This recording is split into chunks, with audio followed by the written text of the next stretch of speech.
আসসালামু আলাইকুম। আশা করি সবাই ভালো আছেন। তো এই ভিডিওতে আমরা লেসন 11 সম্পর্কে আলোচনা করব বা লেসন 11 সম্পর্কে। এখানে দেখুন সেম একই জিনিসই আমি আবার আলোচনা করেছি যাতে আপনারা আরেকটু প্র্যাকটিস করতে পারেন। এখানে কিন্তু কিছু আলাদা নাম আছে যে অক্ষরগুলো আপনার একটু দূরে, দূরে হাতটা মুভ করতে হবে। তো আমরা এর আগে যেটা দেখেছিলাম সেটা খুব কাছাকাছি অক্ষরগুলো ছিল। এখন যেটা আছে সেটা কিন্তু আপনাদের ২ হাতেরই কাজ করতে হবে, যেটা অক্ষরগুলো কিন্তু আঙ্গুল দিয়ে অনেক দূরে, দূরে নিয়ে যেতে হবে। তো এখানে যদি আমি বড় হাতের অক্ষর দিয়ে শুরু করি, দেখুন আমাদের কিন্তু ডান হাত বাম হাত ২ টা হাতেই কিন্তু কাজ করানো লাগছে। এর আগে কিন্তু আমাদের যে লেখাটা ছিল সেটা কিন্তু খুব সহজ ছিল।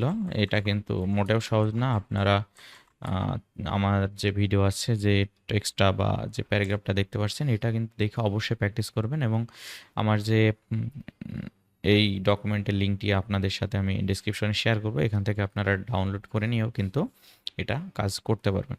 তো এই ছিল লেসন 11 এর ভিডিও। পরবর্তী ভিডিওর আমন্ত্রণ জানিয়ে আমি এখানেই শেষ করছি। ধন্যবাদ।